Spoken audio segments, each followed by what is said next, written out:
Halo, selamat malam. Nama saya Muhammad Arif dari Cakrawala University dengan NIM 2411010011 dengan prodi Bisnis Digital dan dosen pengampu adalah Pak Wahyu Mulyadi SAB MSI. Di sini saya akan menjelaskan probabilitas dan distribusi teoritis.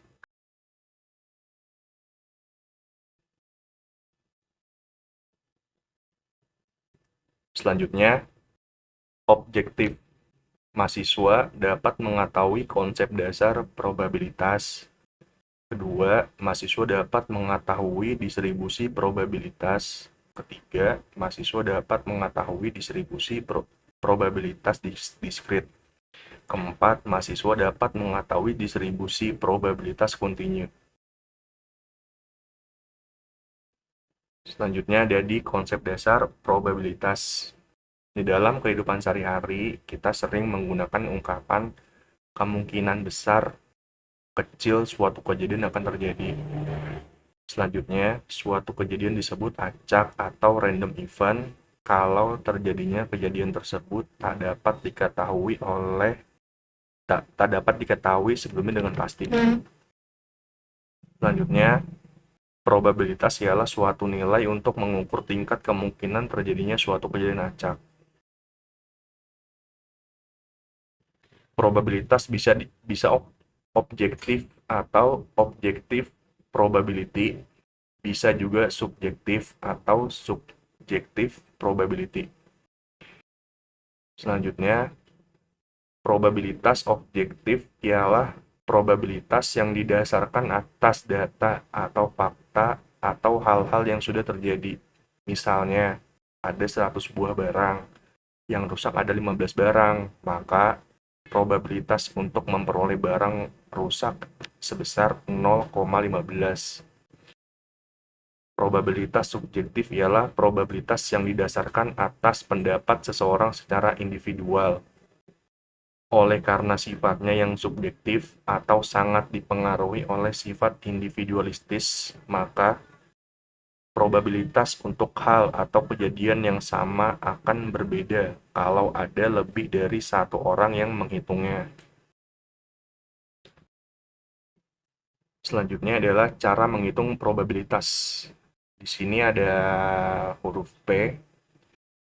P itu keterangannya ialah probabilitas bahwa kejadian A terjadi sama dengan X. X ini adalah banyaknya elemen subset yang membentuk kejadian A per N. N itu adalah banyaknya elemen set. Selanjutnya kita masuk di contoh soal. Anda mengambil suatu kartu dari suatu set kartu bridge. Berapa probabilitasnya bahwa kartu tersebut ialah as? Penyelesaian. N sama dengan 52. X sama dengan 4 atau ada 4 buah kartu as. P di sini adalah probabilitas bahwa kejadian A terjadi atau kartu as. X banyaknya elemen subset yang membentuk kejadian A per N banyaknya elemen set sama dengan 4 per 52 sama dengan 1 per 13. Selanjutnya kita masuk di contoh soal ketiga. Ada 1.000 orang karyawan suatu perusahaan. Ada 150 orang karyawan yang membeli saham di Bursa Efek. Kalau Anda bertemu dengan salah satu seorang karyawan tersebut, berapa probabilitasnya bahwa karyawan tersebut membeli saham di Bursa Efek? Penyelesaian. N banyaknya elemen set sama dengan 1.000. X sama dengan 150. X di sini adalah banyaknya elemen subset yang membentuk kejadian A. A sama dengan kejadian karyawan akan membeli saham. P probabilitas bahwa kejadian A terjadi sama dengan X per N sama dengan 150 diturun ke sini per 1000 dividen ke bawah sini sama dengan 0 per 0,15 atau 15%. Probabilitas bahwa karyawan akan membeli saham adalah 15%. Jawabannya yang ini. Selanjutnya, dalam konsep peluang dikenal juga istilah permutasi dan kombinasi. Keduanya digunakan untuk menentukan, mencari peluang atau probabilitas dari suatu kejadian. Selanjutnya kita masuk di permutasi. Permutasi banyaknya susunan atau urutan berbeda yang dapat dibentuk oleh objek yang diambil dari sekumpulan objek yang berbeda dinamakan banyak permutasi. Objek dari n objek dengan memperdulikan urutannya dihitung dengan rumus P. P besar di sini sama dengan permutasi. N kecil sama dengan jumlah kejadian yang dapat dipilih. K kecil di sini adalah jumlah kejadian yang harus dipilih. Sama dengan N faktorial per N per K faktorial. Kita masuk di contoh soal permutasi.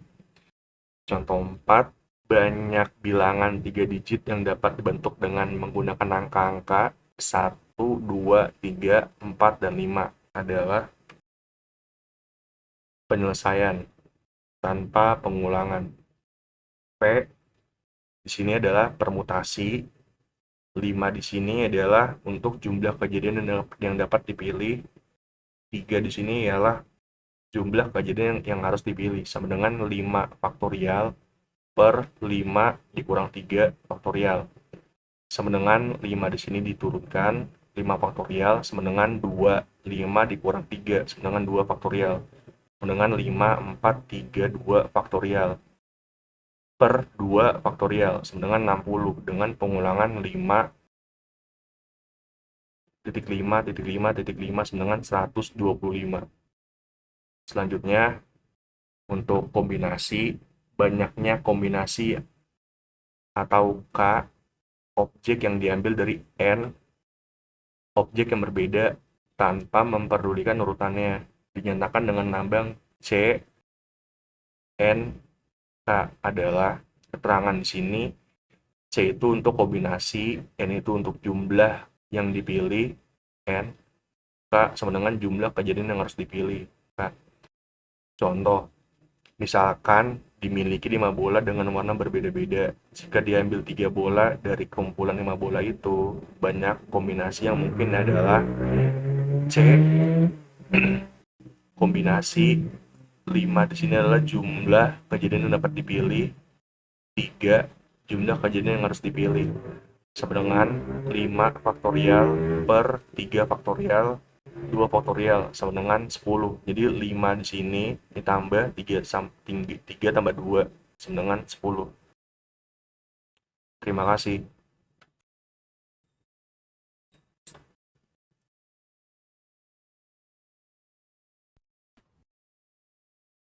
Halo, selamat siang. Saya Muhammad Arif dari Cakrawala University dengan NIM 2411010011 ingin menjelaskan konsep limit. Ya, konsep limit adalah konsep dalam matematika, khususnya dalam kalkulus yang digunakan untuk mendeskripsikan nilai yang didekati oleh suatu fungsi atau urutan, atau sequence. Ketika variabelnya mendekati suatu nilai tertentu, limit membantu memahami perilaku suatu fungsi saat input mendekati titik tertentu, termasuk saat input menuju tak terhingga. Selanjutnya, kita masuk di dalam limit dalam bisnis. Dalam bisnis, limit digunakan untuk mengevaluasi bagaimana suatu variabel bisnis berubah ketika mendekati nilai tertentu, seperti satu perilaku jangka panjang, kedua evaluasi berkelanjutan, 3 prediksi dan analis. Berikutnya ada di gambaran limit. Limit menggambarkan seberapa jauh fungsi akan berkembang apabila variasi di dalam fungsi yang bersangkutan terus-menerus berkembang mendekati suatu nilai tertentu. Contoh, limit f limit f x mendekati a sama dengan L. Jika variabel x terus-menerus berkembang hingga mendekati bilangan tertentu a, maka nilai fungsi f(x) pun akan berkembang pula hingga mendekati L. Berikut adalah contoh soalnya. Di sini diketahui sebuah perusahaan e-commerce menghitung pendapatan rata-rata pelanggan R X berdasarkan jumlah pelanggan X.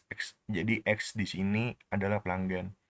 Fungsi pendapatan rata-rata per pelanggan diberikan sebagai R X sama dengan 500 X dibagi X ditambah 50.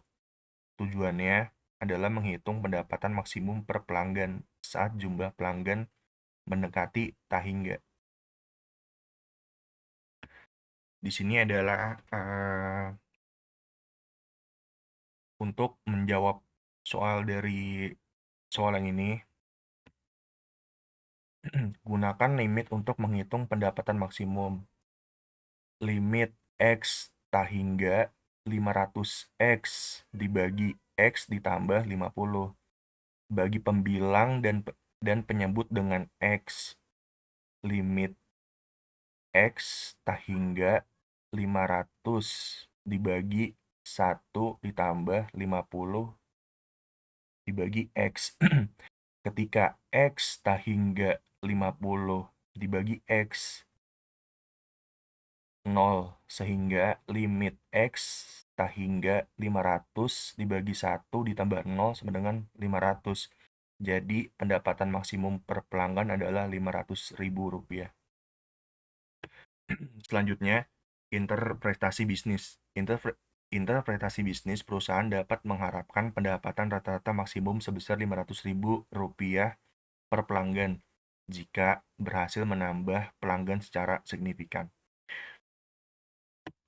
Oke, sekian. Terima kasih dari saya. Wassalamualaikum warahmatullahi wabarakatuh.